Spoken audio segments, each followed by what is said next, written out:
And this meeting is being live streamed. Got it. Preparing to live stream the meeting.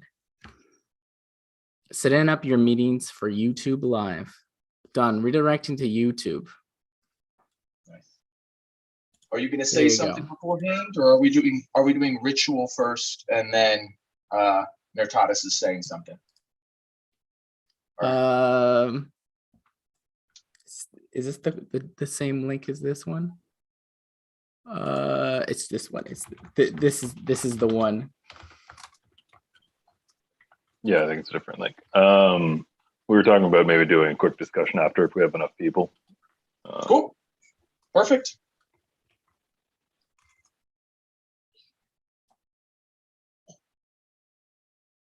All right. Yep. So there you go. Throw it on the social medias. Wonderful. Can you see my face and other things? Yes. You look impeccable. Thank you. I tried. I'm very nervous inside. Listen, I'm going to need you to start setting the bar a little bit lower.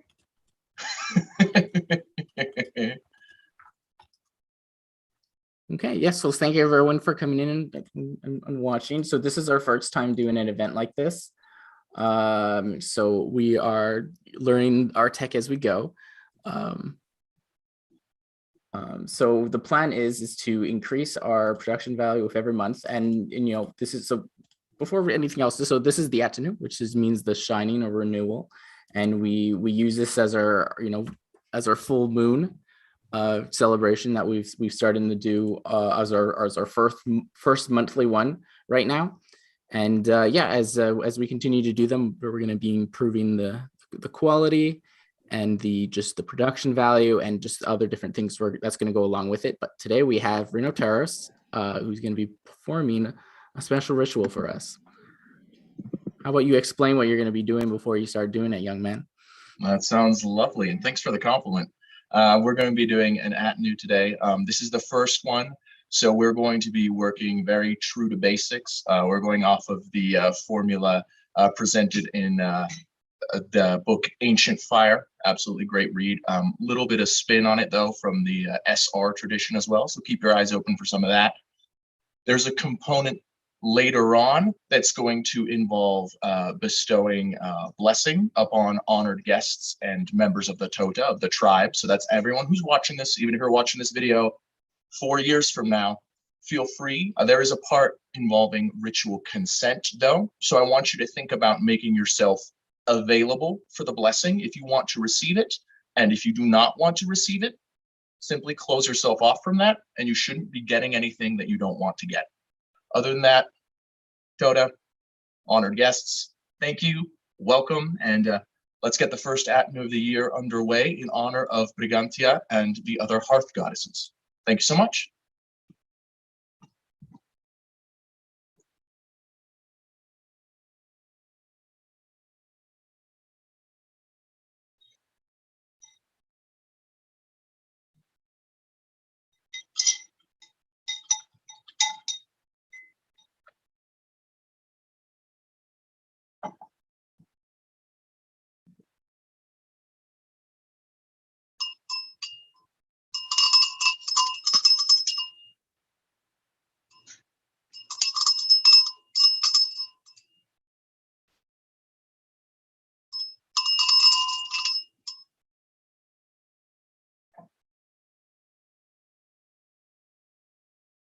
Hail Brigantia, sacred fire, warmer of hearts, O great daughter of Taranis. We ask that we may borrow your sacred flame. We ask for your assistance so that our prayers may fly to the seat of the Dewa. Hail to you, bright shining pillar. Hail to you, sacred star. Hail to you, O great hearth mother.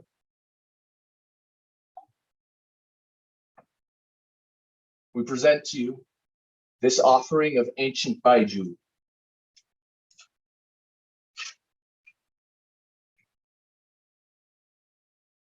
So may it please you. May the heat of this drink strengthen the fire, just as your fire strengthens our prayers. Hail to you. Hail to the Regantia. Almighty ancestors, both those claimed and those of blood, we have faith in you as you have faith in your ancestors, as your ancestors had faith in theirs. We give to you as you gave to your ancestors, as your ancestors gave to theirs. We give to you this offering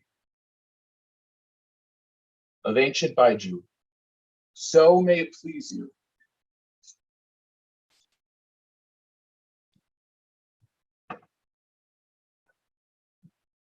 Now, may the ancestors, both known and unknown, both named and unnamed, both claimed and those of blood, all of those who love us, join us here today in the light of the sacred fire. Hail to you. Welcome, ancestors. Welcome, Regantia. Hail to our greatest ancestor. Hail to Vercingetorix, freedom fighter and uniter of the tribe of Gauls against Caesar. Hail, you who united us, you who united the spirit of our people. Hail to you. We give you this offering. So may they please you.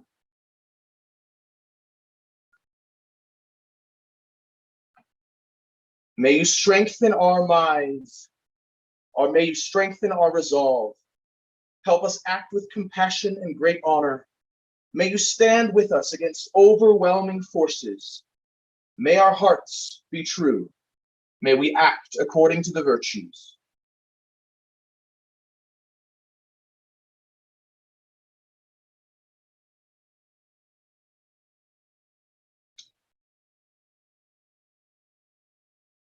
Hail, Tautatis, great guardian of the Tauta.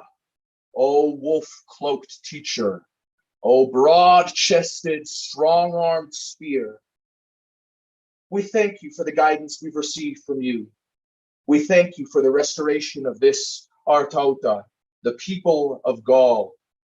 May the many tribes of Gaul go forward and gather strength in our diversity, knowing that we are all the branches upon the sacred Drus. We give you this offering of oil, bread, and salt. So may it please you. We give to you this offering of spices. So may it please you. And we give to you this offering of libations. So may it please you.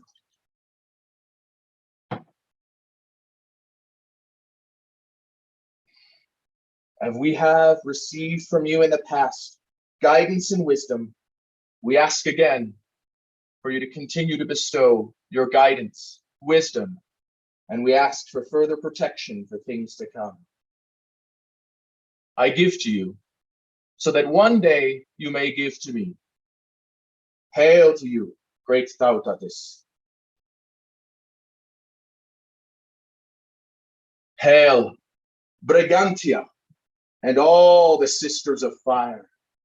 Hail the many daughters of Taranos, quick biting spears of flame, keepers of the many hearts.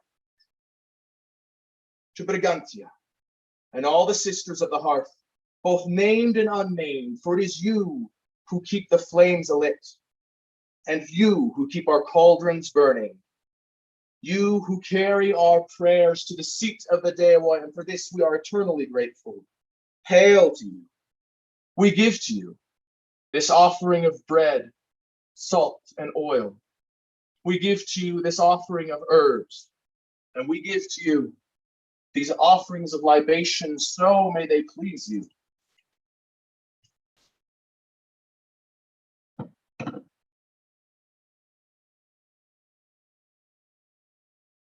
We thank you, Brigantia. We thank you and your many sisters, all the daughters of Taranos.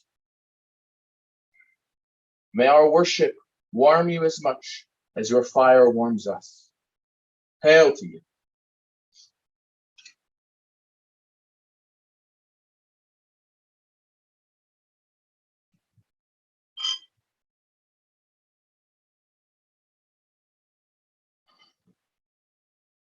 And now to you, honored Tota and well-respected guests. I'd like to present you with a blessing. If you would like, make yourself available spiritually. If you do not want the blessing, simply think it, and it shall be given to you. I bestow upon you the blessing of Brigantia and Tautatis. May you go forth with the spirit of Tautatis at your back, the light of Brigantia at your front, and know that the many tribes of Gaul will always stand together.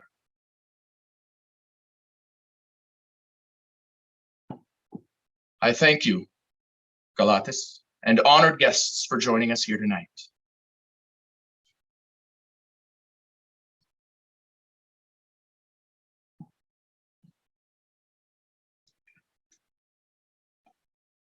We bid you great thanks, Brigantia.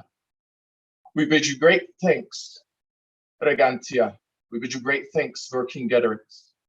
We bid you great thanks, Almighty Tautatis. And we bid you great thanks, Brigantia and her many sisters, all the daughters of Taranos. Hail to you. We give to you so that one day you might give to us. Hail. Devoy Comte.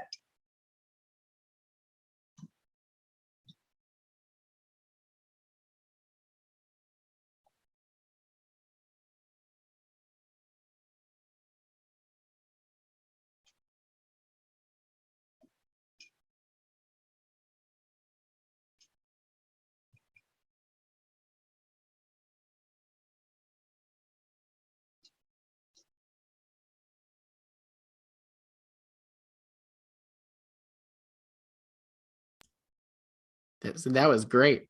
See, the easiest thing with the veiling that you're using now, Renataros, is that I know when you're done. So, I figured that would be beneficial. It's the veiling is something that I have been experimenting with recently. I know we're still divided on whether or not, how historically attested and all that it is specifically, but I found it very helpful when doing online rituals such as this so that people can tell when we start and we finish without the need for additional verbal cues. I love it. And Nartatis, you mentioned that we have a bit of a little discussion before we wrap up. Yeah, well, first off, I'm very tempted to start with the veiling, something I've been thinking about for a while, but I got to find some plaid to match the level of gall that you've got going, because I'm a big fan of that. So I do have a very warm plaid scarf, so I think it's just going to make rituals far too hot. Yeah, the one I have is very soft, very, very like breathable material. Otherwise, I think I'd sweat to death. Yeah, exactly. I wanted to ask, what was the drink that you offered at the beginning? So that's Baiju. It is, if I'm not mistaken, and I might be, I am not a liquor connoisseur. I barely drink, but Baiju is I want to say it's a type of vodka, but it's distilled from all Chinese grains and different beans that are related to soybeans. So it's distilled in a similar fashion to vodka, which technically would make it a vodka, but it comes from an entirely different source, and it's got about the same alcohol content as vodka. It has virtually no taste, but a very distinct smell, and it burns like crazy going down. And so I figured it was very appropriate because it's kind of a comforting, harsh, like keep you warm in the winter type drink. And it is very appropriate because the Dewoy do like foreign drinks. Yep, that's something that Gauls, yeah. Yep, that's something that I picked up a little bit. We got the wine, we got the mead, and I was like, oh, I don't know if they ever got anything from China, but historically, it would have been available at that time. So maybe we'll be the first. So that'll be cool. That's pretty cool.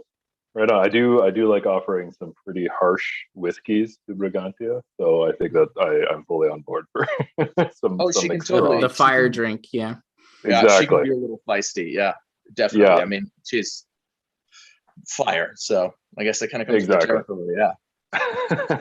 And I mean, we see her as quite the warrior and all that sort of thing as well. The discussion I want to get going. I had hoped we would have Gernertos with us, who I don't think made it tonight. But he'd started off a conversation in, I believe, the Bretonic server about gatekeepers or similar deities in ritual and using who we might use and this sort of thing. I thought it'd be a good conversation just to explore some of the Gaulish deities. Totally, that act in that role, because Brigantia is one that you in part of your invocation, and you would reference, carrying our prayers to the Dewoi, which is something that we talked about.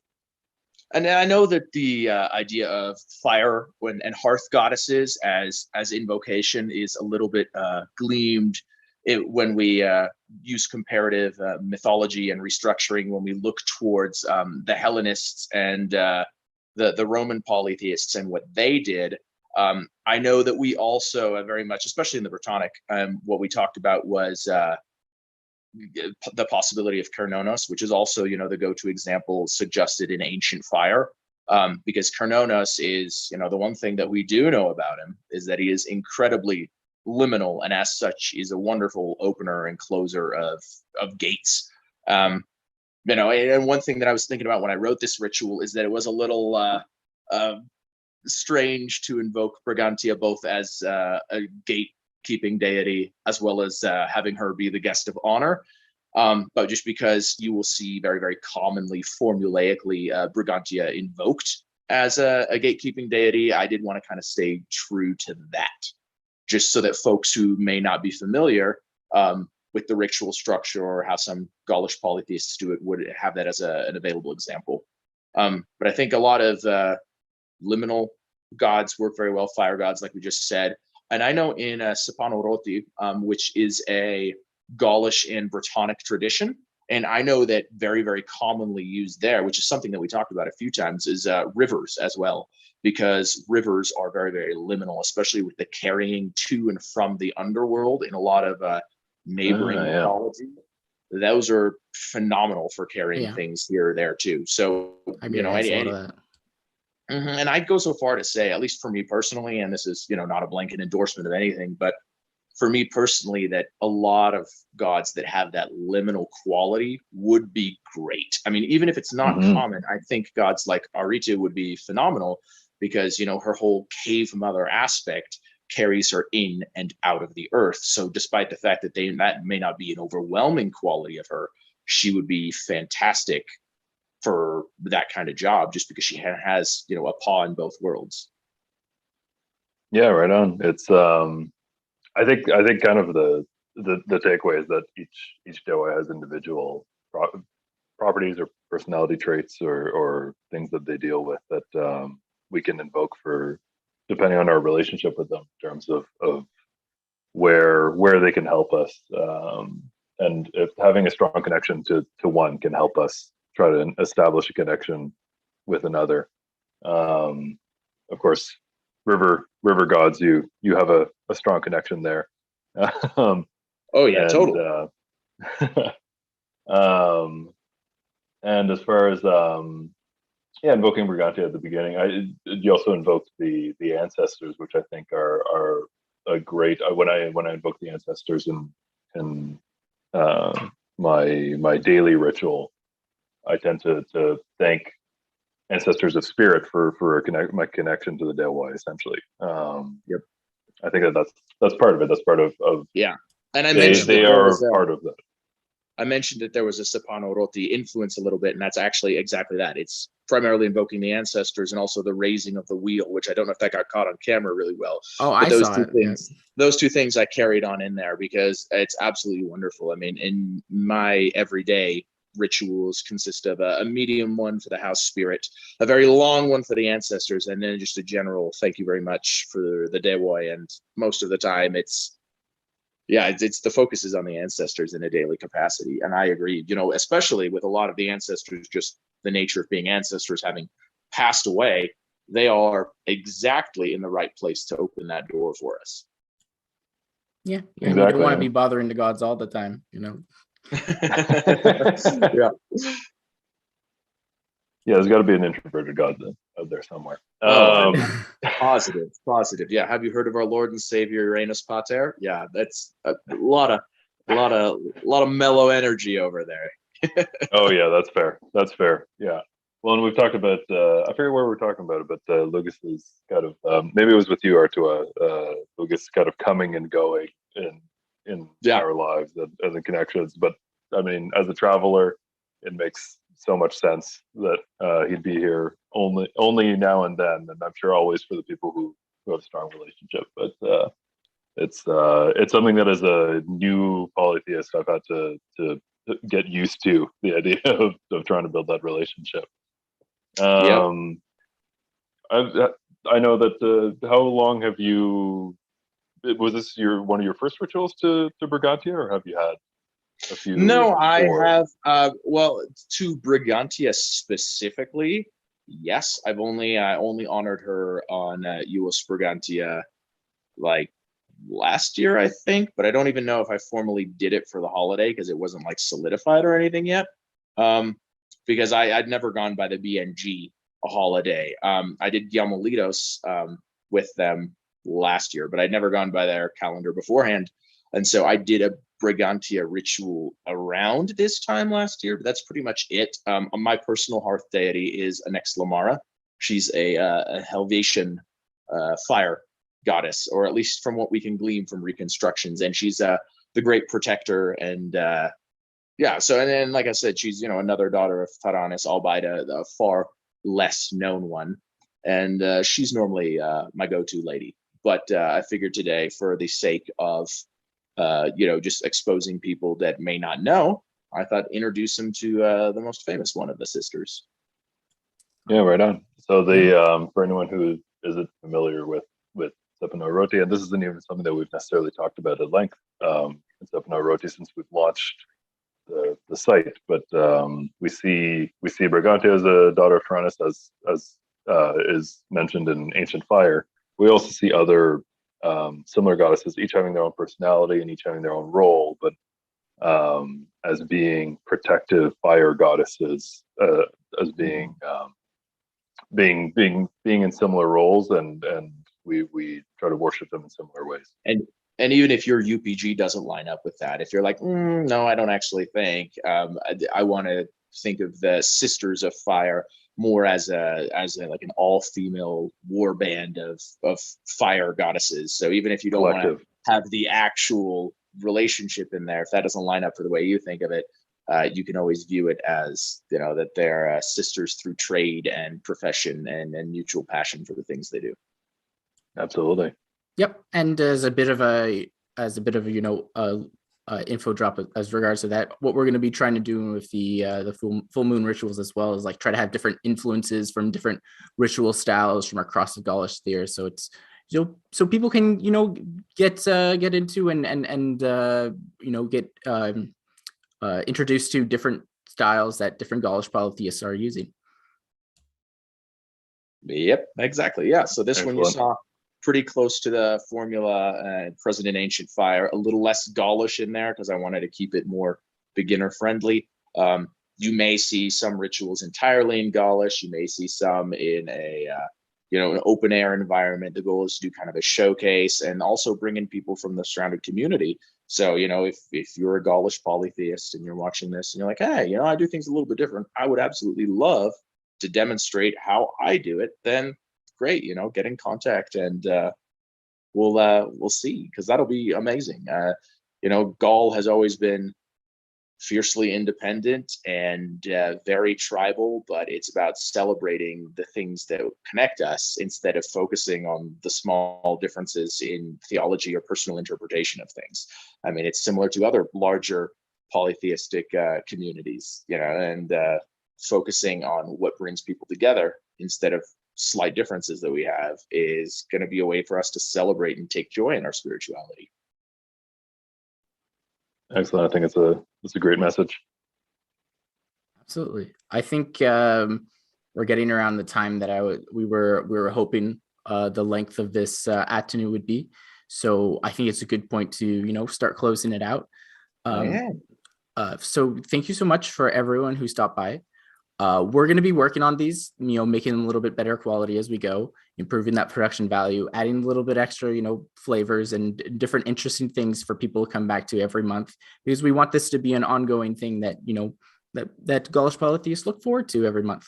So, on behalf of all of Tutti Galatian, thank you everyone for